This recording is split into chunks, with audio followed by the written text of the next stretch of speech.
Orewa Bowling Club has been going for 50 years and a lot of people retiring came out to Orewa. There was a retirement place and they started playing bowls, and that's how this membership grew, from those retired people coming out. We're a friendly club, we don't turn anyone away. If they want to play, even if they just called in for the day, they can borrow the bowls. You know, just a general friendly club. Been 50 years, a lot of them are older members, and we need to do something different and create something different for the club to boost our membership up. We saw the need for creating things for club members to do, more areas of play and more sports and that sort of thing. 3.5 years ago, Petanque came to us and said, look, we'd like to come here, can we use your land? And we approached council, they agreed. They had 25 members when they joined us 6 months ago. Now they've got 80 members. There was an article in the paper where the bowling club were looking for sporting groups to join them here, and one of our long-standing members saw it and came and had a chat with the then president.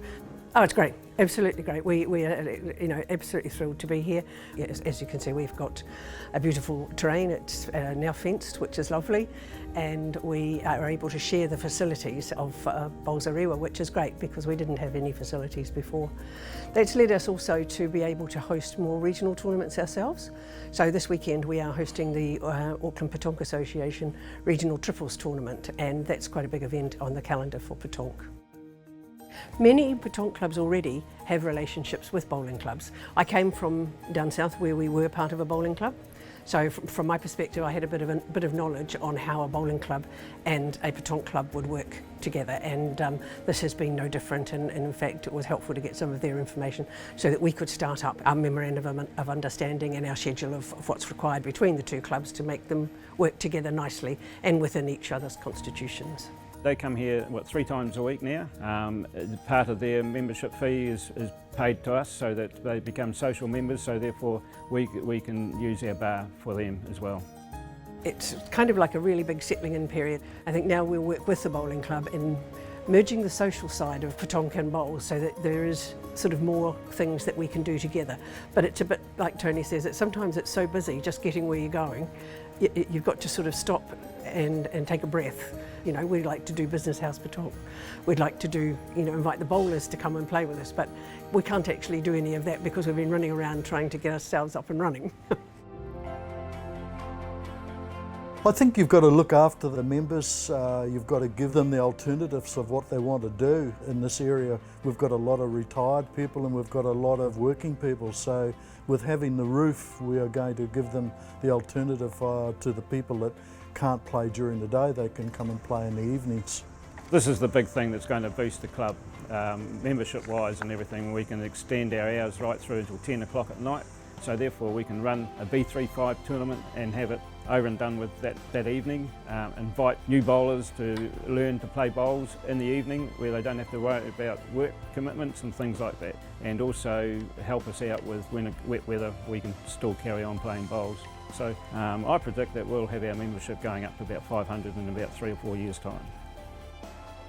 We completely funded that ourselves, going by grants and benefactors, and then we appointed the builder, and he put his plans forward to council, and then there was a few issues there with council. We had one, for instance, where's the fire exits, and this is just a big roof and open side, so we had to have 4 to 6 weeks to get a consultant in, pay for that to get it signed off. Support from the club has been good. Some like changes, some don't like changes. They like to have the status quo, but we've got to look at it as a club overall for going forward. That's the big thing. I wouldn't change anything.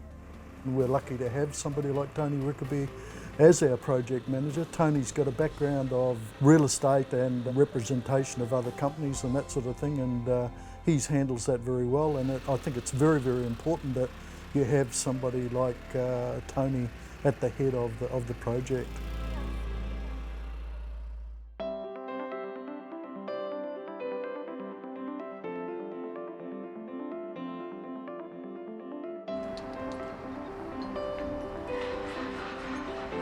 Six months ago, when we were here, the steel was being formed in the factory in Brisbane. It finally came through from China, and then all the welding had to be done with the plates and everything on each end of the rafters and columns, and then galvanised, and then it arrived out here in New Zealand about 3 weeks ago.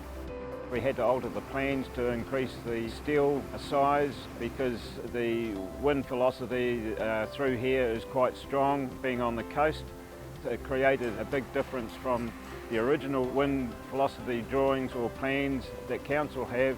They've increased it up to the cyclone standards now, so that's hence the reason why we had to have bigger steel. When we first contacted council, it was 4 years ago. So going through all the different consents and the building plans and all that sort of thing has stretched it out for 4 years. So yes, this week's the finishing touch.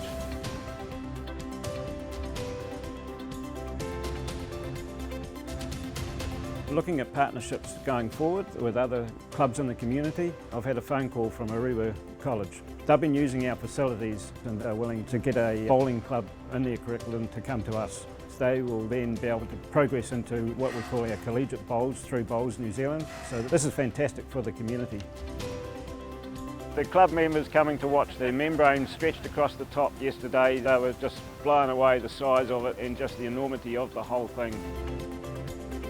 There has been some frustrations along the way, but with that aside, it's incredibly satisfying to have this job completed now, and looking on the faces of the club members, they're thrilled too. So yeah, I'm smiles all around. I'd like to see this club, it's already number one, I believe, in membership for New Zealand. I want to see it as the top competitive club, winning titles and things like that. We've got two very good carpet greens, and we've got a very good grass green, and our facilities are absolutely A1, and we're very, very proud of those facilities, and we're very, very proud of our club.